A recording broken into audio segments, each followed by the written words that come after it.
नमस्कार विद्यार्थी मित्रों, आज हम कक्षा 7 में जो हमारा तीसरा पाठ आता है कुत्ते की वफादारी, जिसके लेखक है लल्लू भाई रबारी, उसका आज हम अभ्यास करेंगे। तो सबसे पहले लेखक परिचय और कहानी के बारे में हम जान लेते हैं। प्रस्तुत कहानी में लेखक ने अपने स्वामी के प्रति जानवर की वफादारी को उजागर किया है। इस कहानी में एक जानवर है और कैसे अपने स्वामी अपने मालिक के प्रति वफादारी निभाता है, उसकी बात इस पाठ में की गई है। कभी कभी जल्दबाजी में काम करने से पछताने की नौबत आ जाती है। लेखक ने यह बात कुत्ते और बंजारे की इस कहानी के माध्यम से बताई है। कई बार हम उतावले होकर कई ऐसा काम कर बैठते हैं कि जिसके कारण हमें बाद में पछताना पड़ता है। इसी बात को लेखक ने इस पाठ में बताया है। उत्तर गुजरात के पाटण जिले में राधनपुर नाम का एक छोटा सा नगर है। उत्तर गुजरात के पाटण गांव में राधनपुर नाम का एक छोटा सा गांव है। वहां एक तालाब है जिसके तट पर एक कुत्ते की समाधि है। वहां पर एक तालाब है और उसके तट पर, उसके किनारे पर एक समाधि है और वह समाधि एक कुत्ते की है। यह जानकर आश्चर्य होगा, उसके पीछे एक सुंदर और हृदय को हिला देने वाली कथा है। यह जानकर हमको आश्चर्य होगा कि वहां पर कुत्ते की समाधि क्यों है और इसके पीछे क्या घटना है।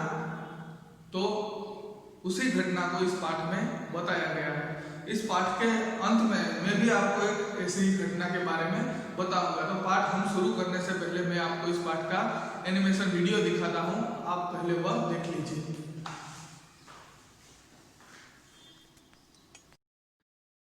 पुराने जमाने में व्यापार का सामान लाने ले जाने का काम बंजारे करते थे। एक बंजारा था। वह अपने ऊंटों पर गांवों का माल सामान लाद कर शहरों में ले जाता था और वहां से मिश्री, गुड़, मसाले आदि भरकर गांवों तक ले आता था। लाखों का व्यापार था उसका, इसलिए लोग उसे लाखा बंजारा कहते थे। लाखा के पास एक सुंदर कुत्ता था। कुत्ता बड़ा वफादार था। रात को वह बंजारे के पड़ाव की रखवाली करता था। अगर चोर लुटेरे पड़ाव की तरफ आते दिखाई देते थे तो कुत्ता भौंक भौंक कर उन्हें दूर भगा देता था। बंजारा अपने कुत्ते की वफादारी से बहुत खुश था। एक बार बंजारा व्यापार में मार खा गया और रुपयों की जरूरत आ पड़ी। वह राधनपुर के एक सेठ के पास पहुंचा। उसने अपनी बात बताई। रुपए तो मैं दे दूंगा, मगर उसके बदले में तुम क्या गिरवी रखोगे? सेठ जी, मेरे पास फूटी कौड़ी भी नहीं है। मैंने व्यापार में सब कुछ खो दिया है। मेरी जबान पर विश्वास रखे और मुझे रुपए दे दीजिए। मैं आपकी पूरी रकम सूद समेत 1 साल में ही चुका दूंगा। कोई बात नहीं, तुम्हारे पास यह कुत्ता है तो तुम इसे ही जमानत के रूप में दे दो। जब तुम सारे रुपए लौटा दोगे तब मैं भी कुत्ता तुम्हें वापस दे दूंगा। बंजारे को दुख तो बहुत हुआ अपने कुत्ते को देने में, मगर कोई चारा नहीं था। रुपए लेकर वह चला गया। कुछ दिन बीते। एक बार सेठ के यहां चोरी हुई। कुत्ते ने चोरों का पीछा किया। दूर जंगल में जाकर चोरों ने सारा माल सामान जमीन में गाड़ दिया और वहां से 9-2-11 हो गए। कुत्ता वहां भौंक भौंक कर सेठ को बताने लगा कि लुटेरे आपकी दुकान को तोड़कर माल उठा ले गए हैं। सेठ तो हक्का बक्का ही रह गए। कुत्ता सेठ की धोती पकड़कर आगे खींचने लगा। सेठ कुत्ते के पीछे पीछे चलने लगे। जहां चोरों ने माल छिपाया था वहां जाकर कुत्ता अपने पैरों से मिट्टी खोदने लगा। थोड़ा ही खोदने पर सब सामान निकल आया। सेठ की खुशी का कोई पार नहीं रहा। वह कुत्ते को प्रेम से थपथपाने लगा। कुत्ते की वफादारी पर वह मुग्ध हो गया। घर जाकर उसने एक चिट्ठी लिखकर कुत्ते के गले के पट्टे में बांधकर कहा, कुत्ते भाई जाओ, तुम अपने मालिक लाखा बंजारा के पास, तुम मुक्त हो। कुत्ता खुश हो गया और अपने मालिक से मिलने के लिए जल्दी जल्दी भागने लगा। इधर लाखा ने भी व्यापार में खूब रुपया कमाया। वह सेठ की उसी रकम को वापस करने के लिए उसी रास्ते से आ रहा था। उसने दूर से अपने कुत्ते को अपनी ओर आते हुए देखा। वह नाराज हो गया। सोचने लगा कि कुत्ते ने मेरी जबान काट ली है, उसने बेवफाई की है। अब मैं सेठ को क्या मुंह दिखाऊंगा। उसने आव देखा न ताव, बस कुत्ते के माथे पर लाठी का प्रहार कर दिया। कुत्ता बेहोश होकर गिर पड़ा। लाखा ने देखा कि कुत्ते के गले में एक चिट्ठी बंधी है।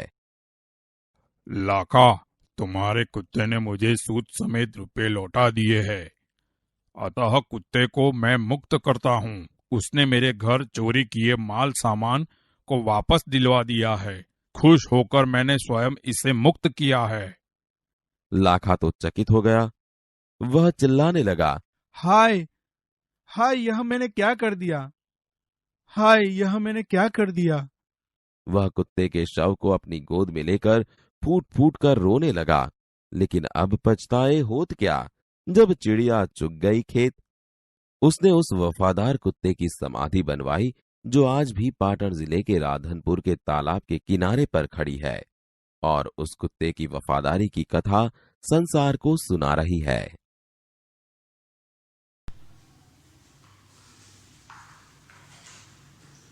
તો વિડિયો જોયા બાદ તમને સમજાઈ ગયો હશે કે આ વાર્તામાં આપણે શું ભણવાનું છે, આ કહાનીમાં આપણે શું ભણવાનું છે। તો કંઈક આવી જ કહાની છે, આવી જ વાર્તા છે કે આવી જ ઘટના આપણા પોરબંદર જિલ્લામાં પણ ઘટેલી છે અને આપણે ક્યાંય દૂર પણ નથી, અહીંયા બાજુમાં જ છે। આપણે પંચાયત ચોકીની બાજુમાં છે જે સરસ્વતી હાઈસ્કૂલ છે અને એની પાસે વિવેકાનંદ સ્કૂલ છે। તો એની આજુબાજુમાં એક મોટા ખંડેરિયા જેવું મકાન છે, બહુ જૂનવાણી છે, હજી ત્યાં કોઈ રહેતું નથી। બહુ જૂના જમાનાનું મકાન છે અને અત્યારે તો એની હાલત ખૂબ જ ખસ્તા થઈ ગઈ છે, પડી જાય એવું છે। ટૂંકમાં કહે તો સાવ ખંડેરિયા જેવું છે, પણ ત્યાં એની સાઈડમાં એક મોટો બધો કૂવો છે અને એ કૂવાને લોકોએ કૂતર કૂવો નામ આપ્યું છે। શું નામ આપ્યું છે? તો કે કૂતર કૂવો।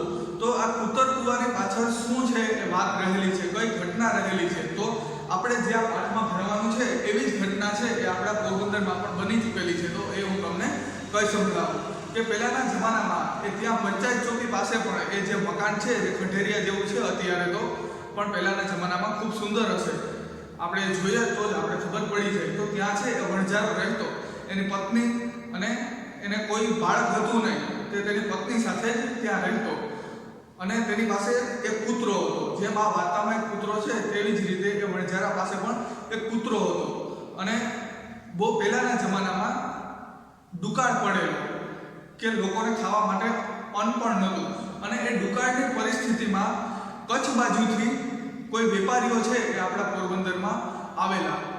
એ કચ્છ બાજુથી જે વેપારીઓ આપણા પોરબંદરમાં આવેલા અને પોરબંદરના લોકોને તેઓએ સહાય કરેલી અને આ વણઝારાને પણ તેઓએ છે થોડું ઘણું ધન આપેલું અને અનાજ પણ આપેલું કે 2-3 મહિના ચાલ્યું જાય। એટલે વણઝારાએ છે એ અનાજ અને ધન તો લીધું, પણ એના કૂતરાની પણ ચિંતા થઈ કે આ દુકાળનો સમય છે અને દુકાળના સમયમાં જ્યારે માણસને ખાવા માટે કંઈ નથી મળતું તો હું મારા કૂતરાને શું ખવડાવીશ, આ મૂંગા પ્રાણીનો શું વાત। જો અમે તો ભૂખા પેટે પણ સૂઈ જશું, પણ આ કૂતરાને મારાથી ભૂખો રખાય નહીં। એટલે એ જે વેપારીઓ જે કચ્છ બાજુથી અહીંયા આવેલા એ વેપારીઓને એ જે વણઝારો અહીંયા રહેતો હતો એ વણઝારો એનો કૂતરો આપે છે કે આ મારા કૂતરાને છે એ તમે ત્યાં લેતા જાઓ। અને વેપારીઓ પણ ખૂબ સારા માણસો હતા અને હતા પણ શ્રીમંત, પૈસાદાર હતા। એટલે વણઝારાને તો એટલો વિશ્વાસ તો હતો કે આ વેપારીઓ છે એના કૂતરાને સારી રીતે સાચવશે અને વણઝારો છે એ પોતે પણ ખૂબ ખરાબ પરિસ્થિતિમાં હતો, પોતાને ખાવા માટે પણ અન્ન નહોતું તો એ કૂતરાને ક્યાંથી ખવડાવે અને જાનવરને એ કેમ ભૂખ્યું રાખે। એટલે એ વણઝારો છે એ વેપારીઓને પોતાનો કૂતરો આપી દે છે અને વેપારીઓ છે કૂતરો લઈ અને પાછા કચ્છ બાજુ ચાલ્યા જાય છે। પણ બને છે એવું કે કૂતરો છે એ ત્યાં થોડા ઘણા દિવસો સુધી છે એ ખાતો નથી, એને પોતાનો માલિક સાંભળે છે। અહીંયા જે વણઝારો હતો અને તેની પત્ની હતી તે એને સાંભળે છે, એ એની યાદમાં છે કૂતરો ત્યાં કંઈ ખાતો નથી, કંઈ પીતો નથી। એટલે વેપારીઓ છે એ કૂતરો ભૂખો અને તરસો છે એ ક્યાંક દમ ન તોડી દે એ દીકે એ વેપારીઓ છે એ કૂતરાને લઈ અને પાછા પોરબંદર આવે છે આપણે અહીંયા। તો એ જ્યારે એ વણઝારાના ઘરથી છે એ થોડાક દૂર હોય એ વેપારીઓ વણઝારાને કૂતરો પાછો દેવા માટે આવે કે ભાઈ આ તારો કૂતરો છે, અમે લઈ તો ગયા, તે અમને આપ્યો તો ખરી, પણ આ કૂતરો અમારે ઘરે કંઈ ખાતો પીતો નથી, આને છે આ તારી પાસે જ રહેશે અને અહીંયા જ ખાશે પીશે, અમારી પાસે આ કૂતરો છે એવા માંગતો નથી. એવું વિચારી અને વેપારીઓ જ્યારે પોરબંદર આવે છે કૂતરાને પાછો દેવા માટે, અને વેપારીઓ અને કૂતરો જ્યારે વણઝારાના ઘરથી છે થોડા દૂર હોય ત્યારે કૂતરો છે એ વેપારીઓને મૂકી અને દોડી અને પોતાના માલિકને મળવાની, પોતાના માલિકનો પ્રેમ પામવાની ઉતાવળને કારણે છે વેપારીઓને છોડી અને એ કૂતરો છે એ દોડી અને જલ્દી છે એ અહીંયા વણઝારાના ઘરે આવી જાય છે. વણઝારાના ઘરે આવે એ ભેગો વણઝારો છે એ એના ફળિયામાં જ બેઠો હોય, કંઈક કામ કરતો હતો અને પોતાના કૂતરાને જોવે. જે વેપારીઓ છે થોડેક દૂર હતા, પણ એ વેપારીઓની પહેલા કૂતરો છે વણઝારાના ઘરે પહોંચી આવે છે. હવે વણઝારો છે એ જ્યારે પોતાના કૂતરાને જોવે છે એને એવું લાગે કે આ કૂતરો છે એ ઓલા વેપારીઓને છોડીને આવતો રહ્યો, એટલે એ કૂતરાને એ ખીજાય છે, એને કડવા શબ્દ કહે છે કે તે મારું વચન તોડ્યું, એના કરતાં તો તું મરી ગયો હતો, મારે તારું શું કામ હતું, તે મારું વચન તોડ્યું, એના કરતાં તું મરી ન ગયો, તું ફાટી ન પડ્યો, આપણે દેશી ભાષામાં કહીએ તો. અને કૂતરાને છે આ વાતનું ખૂબ જ ખોટું લાગે છે, અને એ વણઝારાના જે કડવા વેણ છે એ કૂતરો સાંભળી શકતો નથી, અને એ કૂતરો છે એ વણઝારાનો જે કૂવો છે એના ફળિયામાં, એ કૂવામાં કૂદી અને પોતાનો જીવ આપી દે છે પોતાના માલિકના કડવા વેણ સાંભળીને. અને પાછળથી ઓલા વેપારીઓ આવે કે ભાઈ અમે કૂતરો છે તને પાછો દેવા આવ્યા, કારણ કે કૂતરો અમારા ઘરે કંઈ ખાતો પીતો નથી, એ કૂતરાએ અમારી ઘણી બધી મદદ કરી, પણ અમારા ઘરે એ કંઈ ખાતો પીતો નથી, એને તું સાંભળે છે, એને તારી યાદ આવે છે, એટલે એ કૂતરાને અમે પાછો દેવા માટે આવ્યા. બસ 2-3 ગલી અમે આઘા હતા તો કૂતરો છે એ લતો જોઈ, ગલી જોઈ અને દોડીને તાને જલ્દી મળવા માટે આવી ગયો. ક્યાં તારો કૂતરો? અને વેપારીઓને આ વાત સાંભળી અને વણઝારાને પોતાની ભૂલ સમજાય કે પોતે ઉતાવળમાં છે કૂતરાને કડવા વેણ કીધા, અને એ કડવા વેણને કારણે છે એ કૂતરો કૂવામાં પડી અને પોતાનો જીવ આપી દે છે. અને જેવો કૂતરો છે એ કૂવામાં પડીને પોતાનો જીવ આપી દે, અને એમ જ છે વણઝારાને પણ પોતાને ખૂબ પસ્તાવો થાય, પોતાના કડવા વેણને કીધે અને પોતે ઉતાવળે કરેલા ફેસલાને લીધે એક જાનવરને જીવ ગુમાવવો પડ્યો, પોતાને લીધે કોઈ નિર્દોષ જાનવરનો જીવ ગયો છે, અને પોતાના વાલા કૂતરાને એને ખરાબ શબ્દો કીધા એને કારણે કૂતરાએ જીવ આપી દીધો. અને એને એ પછતાવામાં જે વણઝારો છે એ પણ કૂવામાં કૂદી પડે છે કૂતરાની પાછળ, અને વણઝારો પણ ત્યાં જીવ આપી દે છે.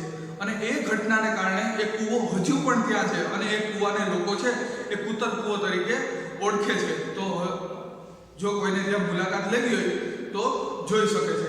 તો આપણે આ પાઠ છે હવે આગળના વિડીયોમાં ભણીએ.